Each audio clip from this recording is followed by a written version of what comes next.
TWR Монгол байгууллагын найдвар доторх эмэгтэйчүүд хөтөлбөр танд хүрч байна. Бид бол Бурхны сайн мэдээ болон Есүс Христийн найдварыг түгээж буй найдвар доторх эмэгтэйчүүд.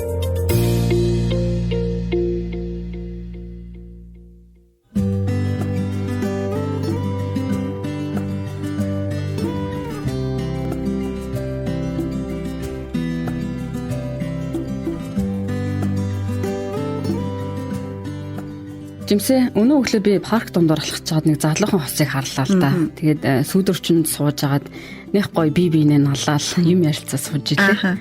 Тэгээ юу ярилцаад байгааг нь би сонсоогүй л дээ. Гэхдээ их дотн үнэхээр ад жаргалтай жинхэнэ найз өвчиг харагдсан. Дотныхоо найзтай хамт суугаа жаргал зовлонгоо хуваалцаа ярихаар сэтгэл нэг сайхан онгоогоо сайхан болчдөг тийм. Өнөөдөр найдвар доторх эмэгтэйчүүд хөтөлбөрөөрөө бид хоёр харилцааны талаар ярилцах болно. Тэгээд найдвар доторх эмэгтэйчүүд хөтөлбөрт маань сонсогч та тавтай морилно. Тэгээд би багада нэг дотны найзтай байсан. Тэгээд бид нэг нэгнийхэн байшинд одоо очиод гадаа нь тоглоол их юм ярьж суудаг байсан санагдтыг. Тэгээд тухайн үедээ одоо юу ярьдаг байсан бол доо гэхээ бас боддtiin. Тэгээд гэтээ манай тэр найз өөрийнх нь тухай их ярьдаг мөртлөө намайг нэг сонсдгүй байсан. Айгу тос санагдаад идэв. Зарим хүмүүс ч гэсэн тэгээ нөгөө харилцаж байгаа хүнээ сонсохгүй өөрөө яриад байдаг талч их байдаг шүү тий. Харин тийм тий. Тэгээ нөгөө бусдтай ярих боломж өгдөггүй, цаг өгдөггүй. Уг нь бол бусдтай цаг өгөөд харилцан ярилцал уг нь гоё шүү тий. Ер нь гэр бүлийн гишүүд болоод найз нөхөд, ажлын хамтрагчид гэдэг ер нь харилцаж байгаа хүмүүс нь харилцаанд орохдоо сонсох гэдэг зүйл маш чухал байдаг. За өнөөдрийн нэвтрүүлэгт маань Сувда Пүүжа хоёр маань ирсэн байна. Зочид маань өөрсдөө амьдралын туршлага тэр дундаа яг нөгөө харилцаанд дах асуудлуудаа хэрхэн зохицуулсан тухайга бид нартай хуваалцгаалнаа.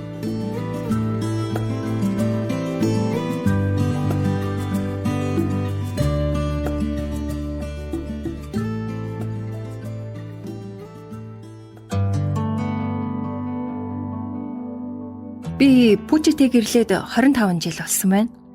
Тэгээ гэрэлсний дараах 5 жил бол өстэй сайхан байсан.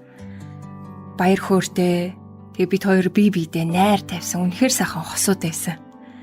Тэгчитэл хүүхдүүд төрөөд би гэж бомн завгүй эмэгтэй болсон. Хоолунд гэр орон хүүхдүүд энтэр гэтэл. За би болохоор ажиллаа сайн хийгээд ингээд гэр бүлээ тэжээх, шинэ байшингаа барих гээд ингээд орон гэрийнхээ бараагч харах юм завгүй байсан. Манайх шинэ байшинтай болоход өстэй бөөн баяр хөөр болцгоосон. Гэрээ тогтоолох бүр ямар гоё байсан гэж. Гэхдээ Пүүжа бид хоёрын харилцаа нэг л сонин доголдож эхэлсэн. Яг яач хаад байгаагаа бол яг сайн хэлж мэдэхгүй. Тэгсэн мөртлөө бид хоёр сайн ярилцгаа болчихсон юм шиг. Харин тий. Ер нь би тэгээд жаахан юм болохоор ингээд дүрс хийж уурлах гэдэг болсон. Тэгээд одоо Сувдараа одоо хашгичдаг болж эхэлсэн. Харин тий. Нэг л мэдхэд миний хайрлсан залуу биш болоод хуурчихсан. Гэхдээ Пүүжагч хэлтгүү би бас юм л бол уйлаад л, уйтгарлаад л Пүүжаг буруутгах өгөхгүйгээр сэтгэл санаагаа хуваалцаж чадхааж болчихсон байсан. Яг ингэхээр харилцаа маань улам муудаад энэ маань хүүхдүүдэд маань нөлөөлдөг юм лээ. Тэгтэл харин найзууд маань гэр бүлийн зөвлөх чимгээгээд хүнийг санал болгож хэлсэн. За гэр бүлийн зөвлөх дээр очиод би шууд л Пүүжаг буруутгаж эхэлсэн. Бүр буруутгах цаашаа бүр хэрэлдэж зодтолцсон гэж. Тэгэд зөвлөх маань бид хоёрыг одоо ойлгож сонсохын тулд нэг хэсэгтээ ингээд тусдаа ирж уулзчихъя гэсэн. Тэгээд та хоёр ингээд хоёулаа бие биентэйгээ харилцах тал дээр суралцмаар байна. Дотроо одоо ямар байгаагаа хуваалцж ярилцахаа байчаар аяанда ингээд харилцаа хөрөөд хэрүүл зодоондоо ингээд тулчж байгаамаа гэж хэлж ирсэн. Тэг үнэн л дээ. Тэгэд ярилцлага эхлээд чимгээ надаас та нөхрийнхөө талаар бодож байгаагаа хуваалцаач гэсэн. Би хэлж чадахгүй байсан ч аль болох тайван ярихыг хичээсэн. Тэгээ сүүлийн хэдэн жил намайг ямар их зовоож бас дандаа унтчихсан хойно ирдэг болохоор гэр орны асуудлаа ч огт ярилцах боломжгүй болчихсон байснаа тэр үед хэлсэн. Тэгэж хэлэхээр би гочиж тэгээд одоо тэр мэрийгээ хэлэхэд яасан юм бэ? Ажил дээр оройлоо гэдээ хардаад байна л гэж бодсноос ш одоо гэр оронд шийдэх зүйл ярилцах хэрэгцээ байна гэж би бол бодоочгүй. Би ч гэсэн сэтгэл санаагаа их нэртэйгээ нэг ярилцах боломж юу байгаагүй ч тань. Тэгээд гэр орны ажил, хүүхдүүд гэлтэй байнга завгүй намайг нэг л их тэр шаасан л хүн байдаг. Тэгээ юм ярих санаатай төхөөд очихоор юу сонсохгүй тэгээд бүр өөрөө л тэгсэн, ингэсэн, гомдсон, хэцүү байна гээл улаал эхэлдэг үстэй гээл. Би ч гэсэн өөртөө найдлахын тэр мэрийгээ хэлэхэд яасан гэж хариулсан л та.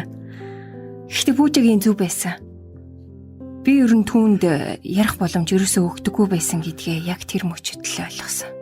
За ингээл чимгээ зөвлөх маань биднийг одоо ямар их холдож бие биенийхээ сэтгэл зүг ойлгохгүй болж байгааг ер нь ойлгуулж өгсөн дөө.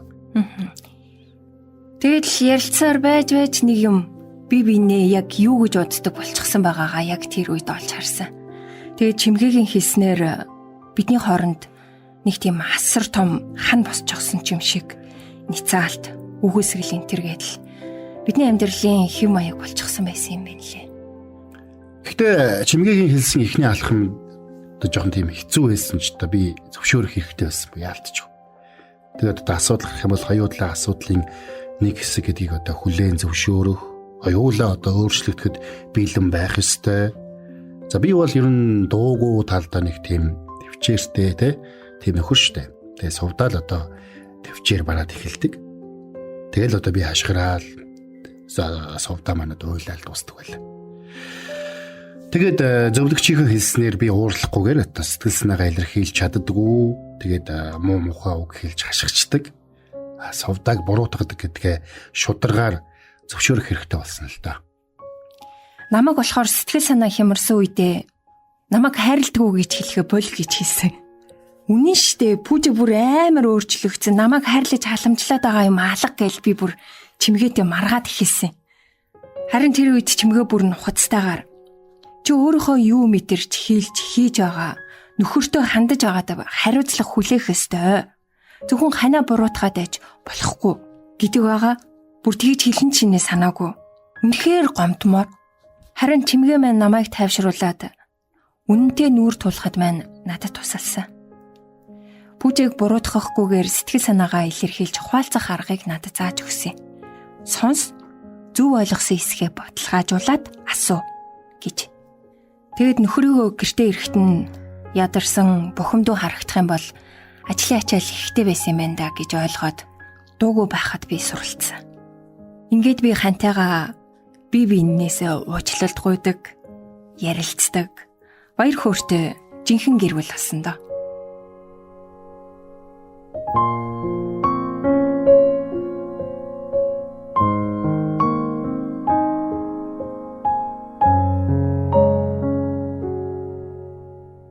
Найдвар доторх эмэгтэйчүүд нэвтрүүлэг маань үргэлжилж байна. Нэг ч гэсэн гэр бүл одоо нөгөө хосын харилцаандаа, ханы харилцаандаа эерэг өөрчлөлтийг авчирсан нь бас үнэхээр сайхан хэрэг байна тий. Гэхдээ ийм асуудлуудаасаа гарч чадахгүй байгаа гэр бүлүүд Монголын нийгэм зөндөө байгаа штэ. Тийм шүү тий зөндөө байгаа. Гэхдээ зөвлөгчтэй ярилцахгүй бол асуудал шийдэгдэх нь одоо битгий нөгөө гэр бүл салж магадгүй тий. Тэгэд энэ яг бурхантай харилцах бидний харилцаатай адилхан юм шиг санагдтыг. Тэгээд бурхан биднийг өөртөөгөө шударга нээлттэй байгаасаа гэж хүсдэг тий. Бас байнга сонсч идэг. Үүндээ бол бурхан бидэнтэй Библиэр дамжуулан байнга ярьдаг шүү дээ тий.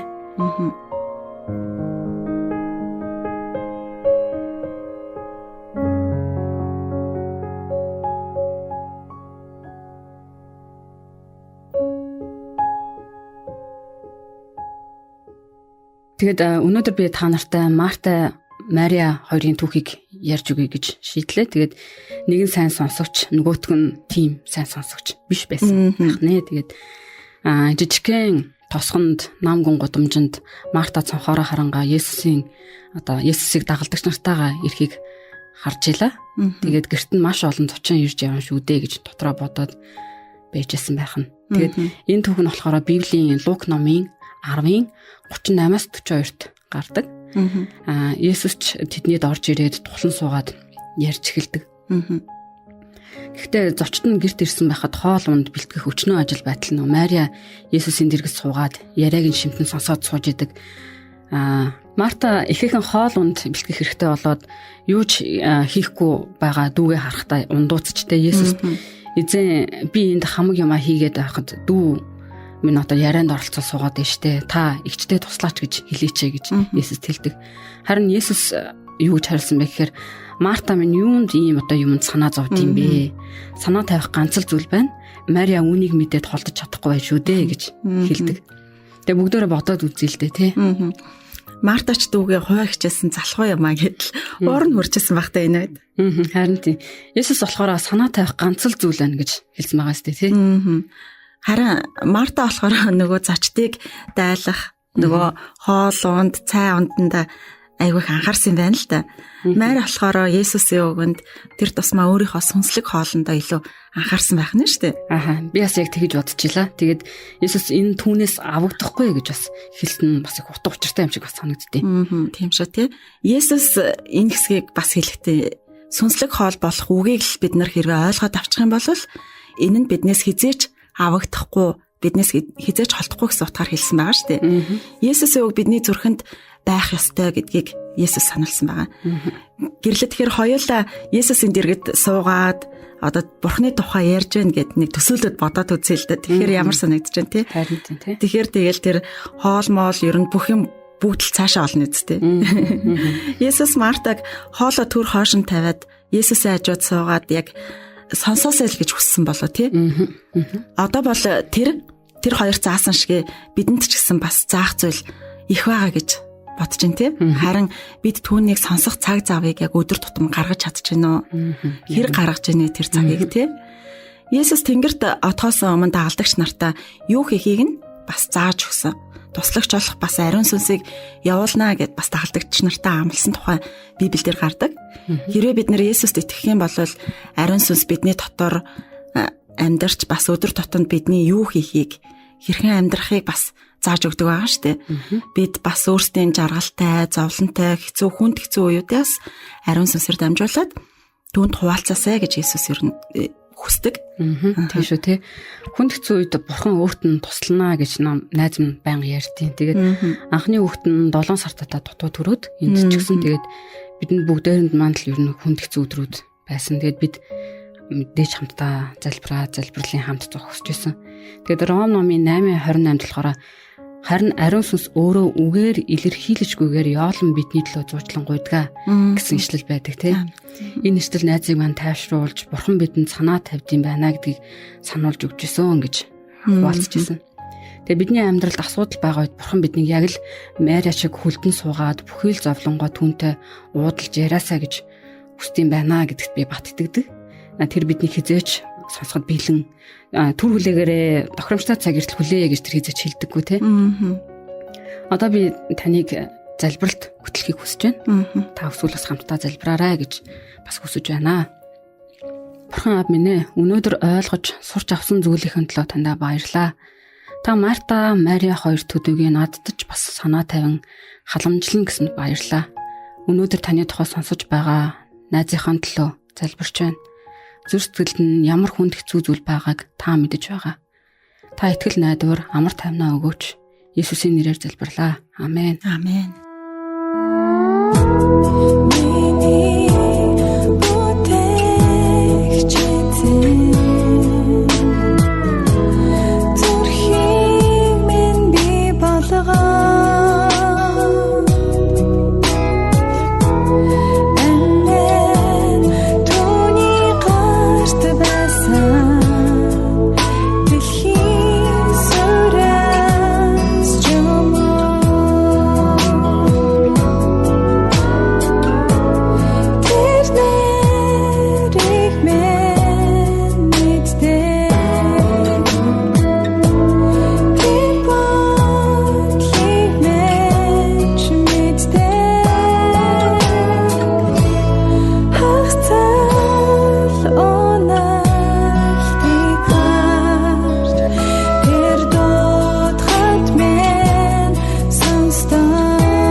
найдвар доторх эмэгтэйчүүд хөтөлбөр маань үргэлжлэн танд хүрч байна. Бурхан биднийг бүтээсэн болохоор бас тэр бидний тухай бүгдийг мэдтгээ. Сэтгэл зүрхээ бид нар уудлаа түүнд ярихад тэр бүгдийг сонсдгоо гэж саяны доон дээр гарсан тий. Тэгэхээр би саяны дууны үгийн нэгэн хэсгээс сонсогч танд уншиж өгөхийг хүслээ. Миний бүтээгч эзэн зүрхийг минь бий болгоод ам минь түүний гарт байсан дэлхийн суураас ч өмнө тэр нэрийг минь мэддэг, тэр бодлыг минь ч мэддэг. Хагцал уналтыг харж тэр дуутахад минь сонсдог гэдэг дууны хэсэг байгаа. Тэгээд одоо Бурхны тухай өгсөн гоё дуу байна тий. Тэр бидний бүтээсэн, бидний бүхэл асуудал, бэрхшээл, баяр хөөрөө хуваалцахыг сонсдог. Та хаач байсан юу ч гэсэн тэр таныг сонсдог гэдэгт бат итгэлтэй байгаарай. Өнөөдрийн нэвтрүүлгийн өндөрлөхөөс өмнө би сонсогч танд нэг сонсогчийнхаа түүхийг хуваалцахыг хүслээ. Тэгээд сэтгэл өвтгсөн хүнд асуудлаа тэр сонсогч маань Бурханд хэлж, Бурханаас бас тусламжийг гуйгаа залбирах үед нь тэр Бурханаас амар тайвныг авсан гэж бичсэн байсан. Нэрийг нь Сайхна гэдэг. Тэр Сайхна маань 2 хүүхэдтэй, бэлэвсэн эмэгтэй. Тэгээд охинтойгоо хамт Сайхна нөгөө шүрээр бугуурч хэлхэж зардаг байсан байна л да. Тэгээд тэр зарсан мөнгөөрөө хоолундаа залгуулад ер нь амьдралаа залгуулаад амьдардаг. Тэгээд охин нь нөгөө 28 настай ч гэсэн бас хөгжлийн бэрхшээлтэй. Тэгээд нөгөө хөгжлийн бэрхшээлтэй хэдий ч гэсэн ээждээ яг тэр шүрийг хэрхэн хэлхэж хамт яг тэр бугуурчийг хийдэг байсан байгаа. Тэгээд цаашид яг энэ хിവэрэ амьдрахад Сайхнад үнэхээр хэцүү байсан гэж бичсэн байсан тэрээр. Тэгээд заримдаа идэх юмтай, заримдаа идэх юм юу ч байхгүй болсон үед ч гэсэн түн зөндөйсэн. Гэхдээ Сайхна маань итгэл найдар болсон. Бурханд үргэлж хандан залбирч, үргэлж Бурхантай хамт байсан. Хоолгүй байхдаа ч гэсэн Сайхна Бурхан руу хандан залбирч, сэтгэлээр унаж юусоо шаналаагүй, бас ганцраг байгаа. Харин яг энэ үед нь яасан бэ гэвэл Бурхан энэ асуудлууд дунд нь Сайхнад яг босон цогсох тэнхэг өгөөд тий амар тайван дотор хангалтаар дүүрэн байсан гэж тэрээр бичсэн байсан. Тэгээ үүгээр өнөөдрийн маань нэвтрүүлэг энэ хүрээд өндөрлж байна. Та нарт маань бас ярих хэрэгцээ байгаа бол бас Бурханыг илүү ихээр таньж мэдхийг хүсэж байгаа бол та бас бидэнтэй холбогдоорой. Тийм шүү те. Ичиж зоох, санаа зоох зүйлгээр бидэнтэй холбогдоорой. Тэгээд дараагийн хөтөлбөрөөр иргэн уулзцгаая. Баяр таа. Баяр таа.